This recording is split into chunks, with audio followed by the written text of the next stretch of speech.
This is a presentation of Northeast Streaming Sports.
What's up, everybody? What's going on, everybody? It's another NFC East show. We're in episode 42. We're in week 18, and we got the whole band's back together again. We got everybody here. True Blue, Pork Rind, Sneaky G, and the Philly sports guy in the house. What's up, guys? What's going on? Wow, somebody seems happy. You must have clinched the playoffs or something. That's right. That's right. I mean, since you want to just jump right on into it. Oh, my God. You want to jump right on into it. Not only that, I mean, first off, how do you guys like the new promo? I spent all day on that promo today, and I figured I throw in good clips. Yes, I went to everybody's top 25 plays and chose plays. It was hard for the Washington football team to find plays against us, against like other NFC East teams. So I had to throw in that one against Miami and that one hit from the Eagles against the Saints. That was brutal. Was such a great hit. They had to Taylor. throw that in there. I actually enjoyed it. I love the fact that you included the Super Bowl 42 catch. Yep. And then I think for a nice touch, you added the Super Bowls at the end. Yep. Yeah, I thought, well, first off, this is the NFC East. We're talking about the NFC East. We're the best division in all of football, bar none. Everybody else can bap all they want about the fact that, the NFC East stinks. Until they get as many Super Bowls as us, then they can start to talk. In the meantime, we got it. I don't even think it's a debate. Because I remember in the 80s when pretty much every team in the NFC East, except for the Cardinals, because the Cardinals was in the East back then, right, was in the playoffs. I mean, there was like a 2-3 year stretch when that happened. So yeah, there's no debate. There's no debate. Exactly. And even now, when we're supposed to still be the worst division in football, and we got two teams in the playoffs, baby. Unfortunately, they're the two on the top here, not in the bottom. That's right. I don't mind being bottom. I don't mind. I mean, that's pretty different. Let's work. That didn't sound good. Let me stop. This whole playoff scenario this season has just been coming down to game after game of which they should, but it's just been such a tight race overall between the other divisions that have been loosening up things with the NFC North and the NFC West that nobody's paid attention to that part. and all of a sudden, boom, the Eagles are in there, and to a lot of people's chagrin, they're just like, wow, how did that happen? Well, you got to play football. That's what happens when you win games. That's like it. I said, I thought that we were going to go 9-8. I did not think 9-8 was going to make the playoffs, but I also did not expect that the AFC was dominate the NFC as much as they did this year.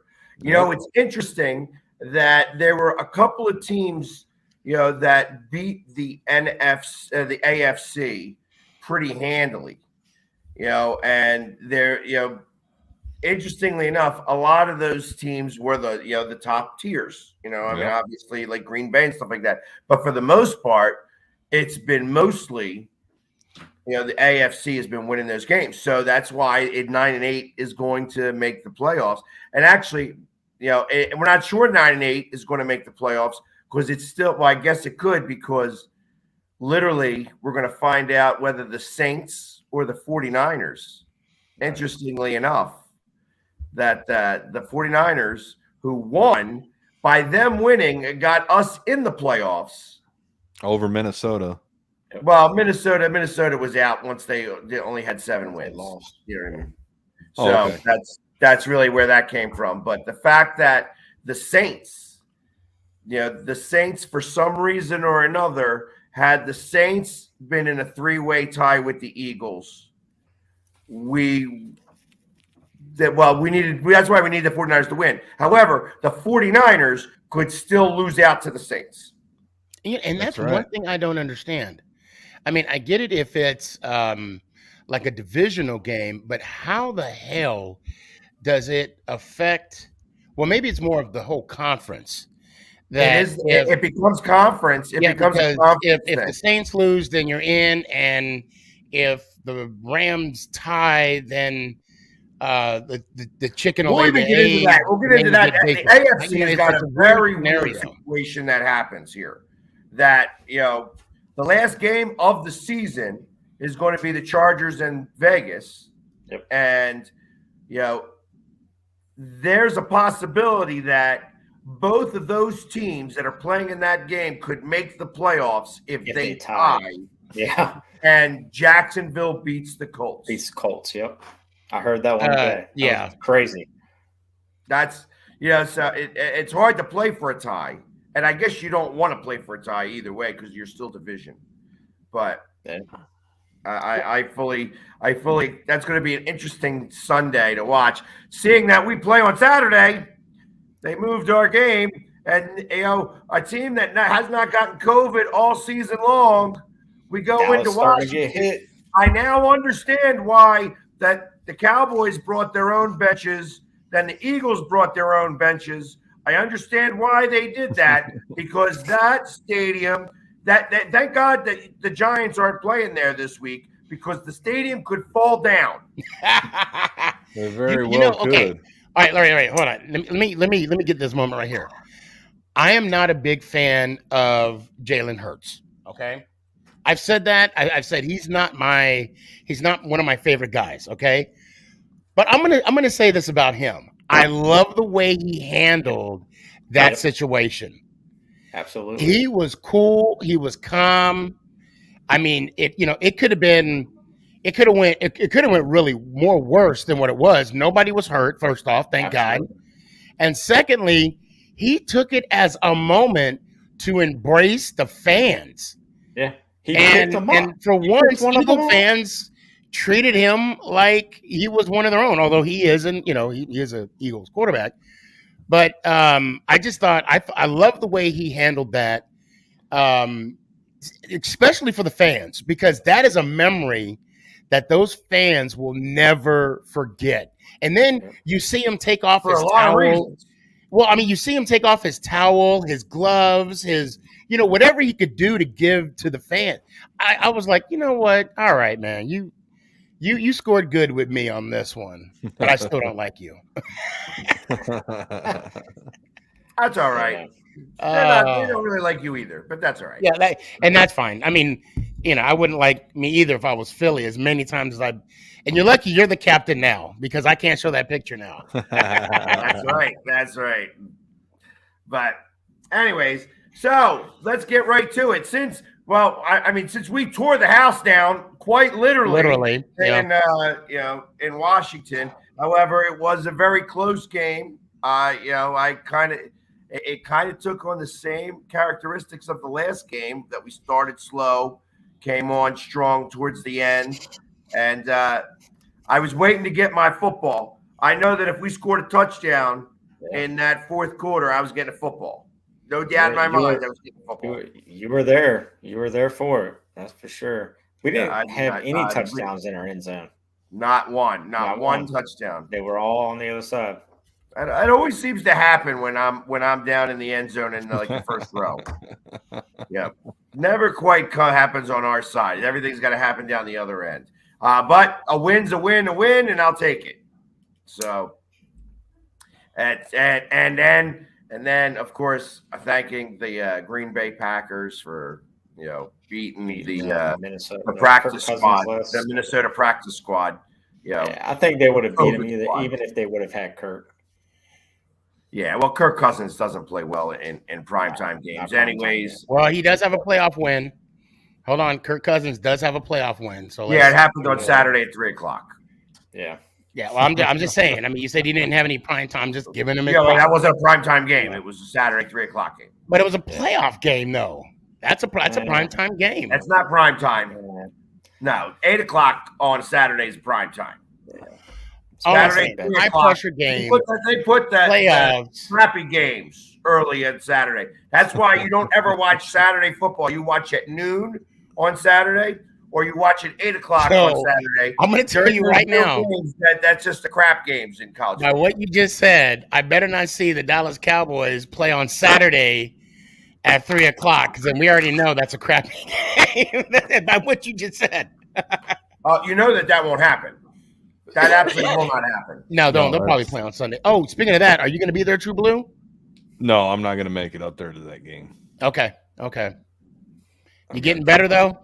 Oh, yeah. I'm getting better. That's good. I just got too much trying to catch up and everything else that I've got going on. But I would love to be up there, but it's a bad week for that. Yeah, bad time. Oh, tell me about it. And not only that, the fact that bad timing, not a bad week. They fluxed the games. You know what I mean? Yeah, they flexed the game on Saturday night. And on Saturday, just so that here's what's happening in Philadelphia on Saturday. They have the Philadelphia Wings, which is the lacrosse team, playing at noon.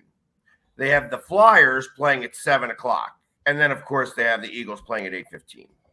So you want to talk about an absolute mess that's going to be happening. That's exactly what's going on. Hey, and by the way, you know what? I forgot to even mention this because I got so excited that we were all back together again. Well, that we are on Facebook, YouTube, Twitch, TikTok, Twitter, and it's our inaugural show on Roku TV. Yes. So we're on Roku TV. So everybody, smile big because those of you that are watching from all those destinations, as Philly Sports Guy mentioned, if you can, go to Roku TV, search up Northeast Streaming Sports, and here we are, smiling faces and all. That's it. Although I don't think Pork Rind wants to be on TV because there might be a warrant, an old warrant. But they haven't found the bodies yet, so he's still good. I think he's fine as long as he's got Echo's permission, so he's good there. Oh, Echo, yes, she. Hey, she'll cut you. You've met her. Yeah. So the thing is, Echo and Mama Boss, they met, and I think they're forming an alliance. Oh, and I'm scared. Gracious. So all they got to do is meet your wife, True Blue, and it's a wrap. We're done, guys. Yeah. And you know what? There's two things that I'm missing in this equation: a beard and a wife. Well, I was going to say, the flavor of the month for Philly Sports Guy, maybe they could form an alliance for the 30. I don't know. It's what you got 33 flavors and then some. So